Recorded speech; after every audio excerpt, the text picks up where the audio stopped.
right, good afternoon, everyone. We're at the home stretch. Thank you for joining us. So my name is Dave Shear. I'm a customer consultant in North America, and I'm joined by some wonderful colleagues. I'm joined by Melanie Moore from the University of Texas Medical Branch in Galveston, Texas, as well as my colleague Moises Moreno from our RISE team, around here somewhere.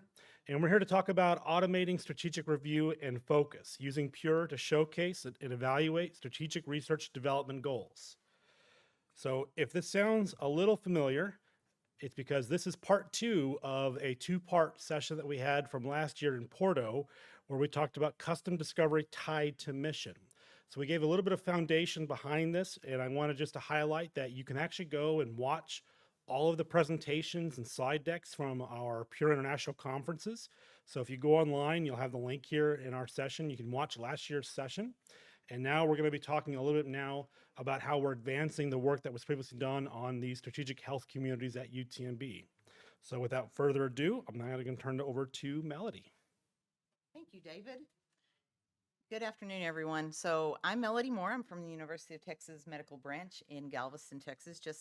UTMB is 135 years old, and we consist of 5 different schools. And I was really thrilled last year to present this idea at the conference. And it's an innovative way to use the UN SDG goals idea at a local level. And as you can see, last year's conference at the link that David said, my presentation last year ended with 2 wish list items. One, that these goals, these badges that I'm using, be more visually appealing and be highlighted more throughout the entire platform. And 2, to automate it. And you'll see why I wanted it automated. So this idea came about because in 2018, my research vice president introduced to the researchers on campus a new strategic plan. Nope. This one, challenge. The challenge from leadership is that this plan came with certain goals. 1, expand clinical research. 2, increase collaboration on and off campus. 3, promote and prioritize current research on campus. 4, engage the community. And 5, of course, increase funding. So to accomplish these goals, this is the research strategic plan. He introduced these 6 health communities. And those were the prioritized health communities, the prioritized research that he really wanted us to meet over the next 5 years. They address the research all the way across campus through the subject areas below, and then broadened out through the subject areas. So, for example, pandemic preparedness would not only include COVID, but it would include Zika. It would include anything that could actually become a pandemic. So when you see these, remember there's even broader subject areas underneath them. So we have our first poll. David? Yep. So make sure you break out your phones and don't lose them, because there's going to be 2 of these.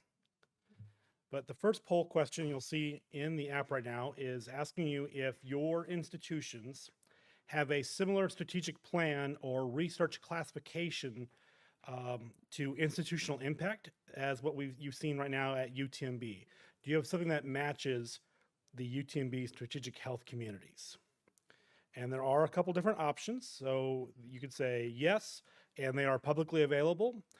Yes, but they are not publicly available. No, I'm not sure, and TBD, it's in the works. So please take a moment and let's see what we have.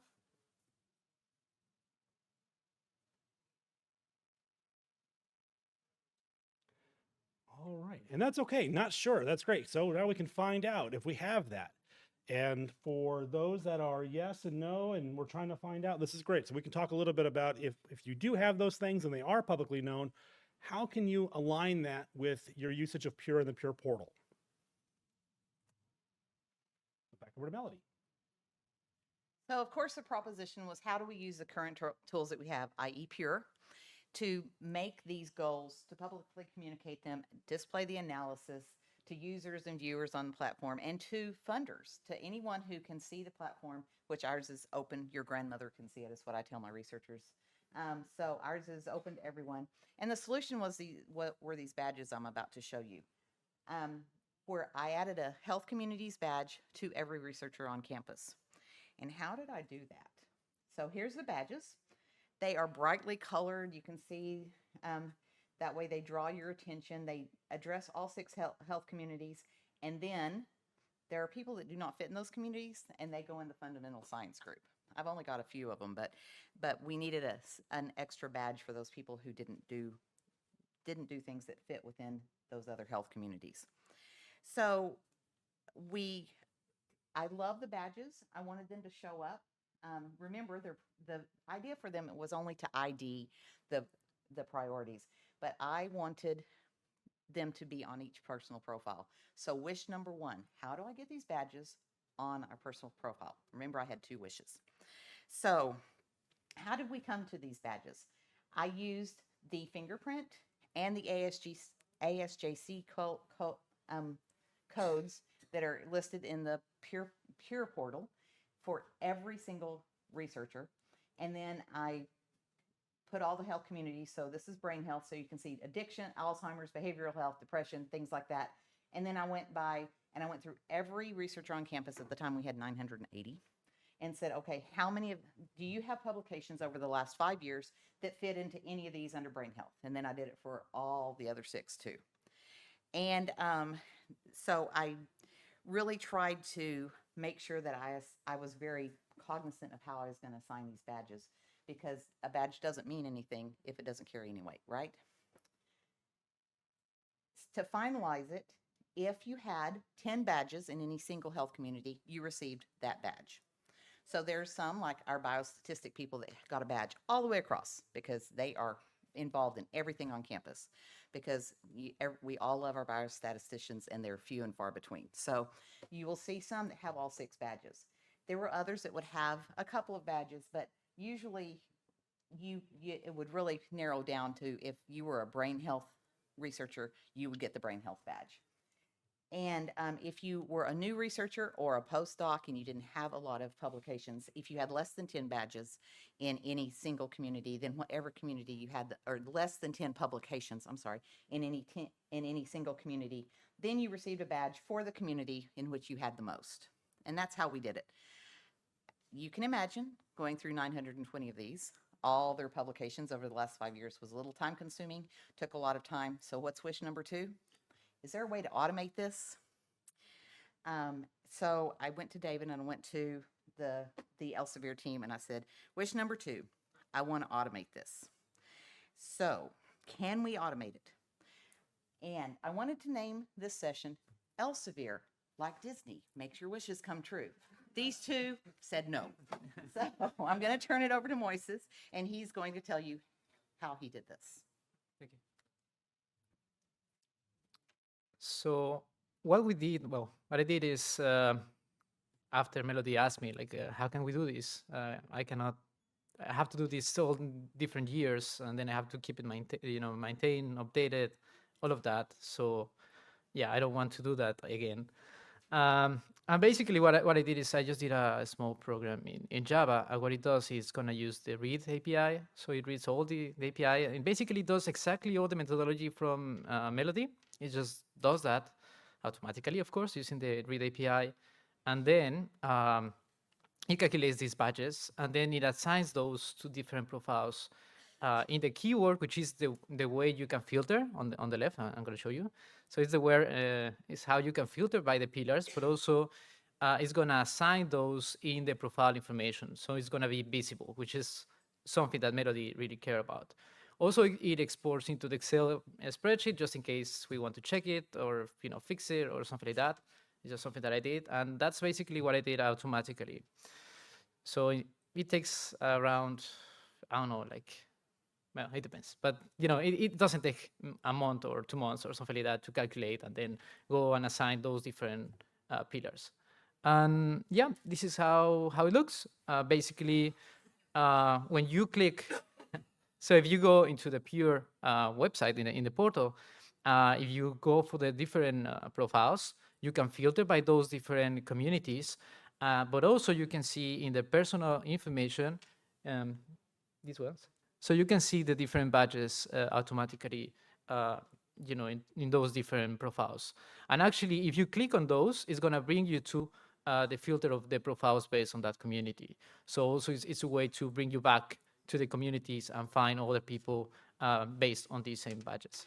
So yeah, this is basically what we did, and it's now it's automated. Magic, right? So now we can talk a little bit about how the strategic health communities, what are their next steps? So as part of the new Pure portal, you saw the earlier presentation where Melody was presenting with Arena and fellow colleagues that were part of the early adopters of the new Pure portal, and making sure that as we go through this process, the badging is something that can continue through the new Pure portal. Because I think this is something that's been great to see is that, what UTMB has really have done is they've aligned their strategic plan to browse and search in their Pure portal. They're really taking their own verbiage, the way they see themselves, and they're making sure that others can have that same experience and understanding how they align their research to themselves. Some of the things that we're also looking at is expanding how these are adopted into search and browse. So we want to make it where we saw on the previous slide, Moises mentioned that these are available as a custom keyword search. So these are not just also a visual tool, but they are also things that you can interact with both as a search facet, but also, as he said, these things are hyperlinked. So you can actually click on these and go look at the communities. One of the next steps we want to do is to actually have these as a concept page. So Arena talked a little bit about this, where we can say, well, if we talk about brain health, what is that? So actually having a page that would describe that health community, what's the purpose for it, who are the key individuals and contacts, but also then having a landing page that would show that health community across publications, projects, awards, persons, so on and so forth. All of this is data then that can be provided into our reporting module. So being able to do further analysis on this. So where are there gaps? Where are there overlap? Where is there potential for collaborations based upon health community members that maybe there isn't already current collaborations happening? So wrapping it up here now with Melody.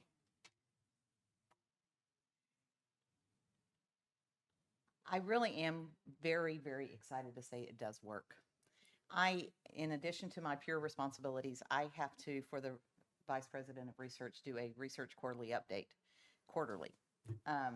And we always introduce our new faculty with their health communities attached. And the last two research quarterly updates that we've had, we have a very set agenda. We have the VPR talk about what he's doing and his goals and how he sees research on campus. Then we have two researchers come in and talk about their research.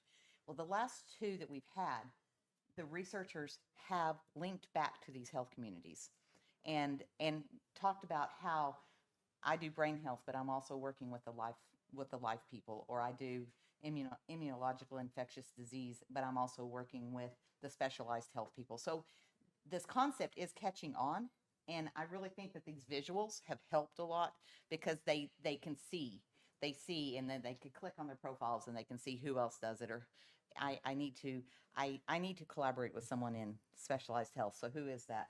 And so they are buying into the badges, which I'm very excited about because it's taken 10 years for them to buy into the whole portal. So, but I'm very excited about that. And it's just a great idea, and it is advancing the priorities that the vice president wanted to advance, and that's always good because I get to keep my job. So, do y'all have any questions? We have one more poll question, so we'll just ask. Go back to your phones again. This is question number 2. Having now seen UTMB's implemented and expanded SHCs, would this be something that you'd want to have in your Pure portal? So pretty sure. Yes, no, sort of, not sure. Overwhelming yes. Wonderful. That's what we want to see. So if you want more information, please talk to Melody, or Moises and I are available as well. Then we'll put you in contact with your appropriate RISE team members. Questions? Anyone?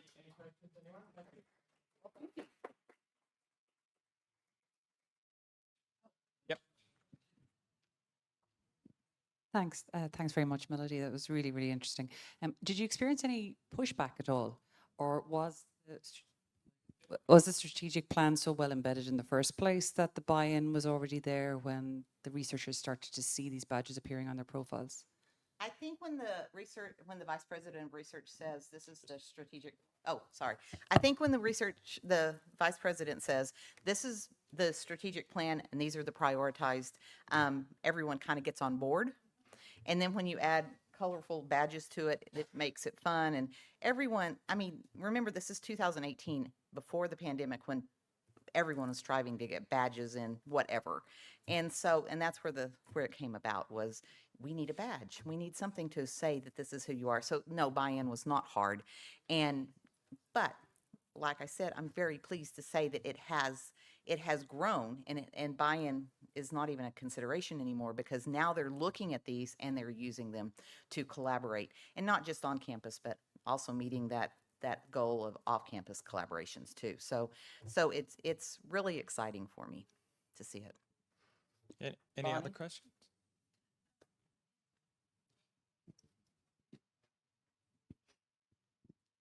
So do you also have the SDGs showing, or does this replace the SDGs on your portal? Do you know where I live? Okay, this cannot leave this room, and I know this is going to be.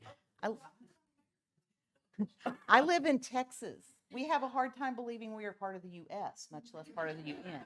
So, no, and they would hate me saying that, but I mean, no, I do not have the SDGs, because I think, with the exception of Methodist, yeah, she's here. Methodist uses SDGs, right? I'm not sure. I'm more on the reportings. Oh. I'm not sure. There is not a lot of use of the UN SDGs within Texas. There will be. I mean, we always have to come into the whatever century we're in. It takes us a little while, but until then, and I think we can do both. We can do local and global. We just have to figure out we're part of a global community first. One more.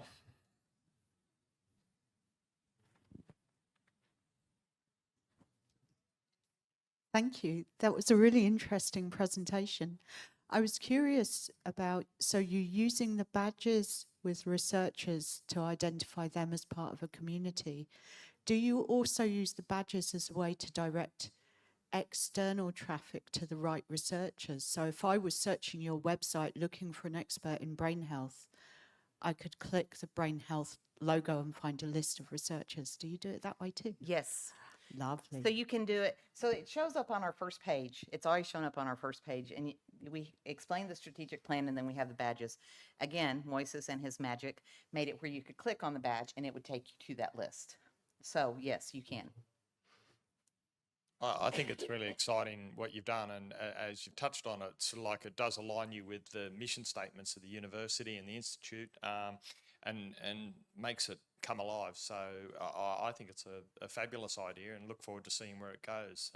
The only other take-home message I got was the fact that everyone listens to your provost, vice chancellor, and I haven't witnessed that anywhere. But thank you very much. Thank you. Thank you for having us.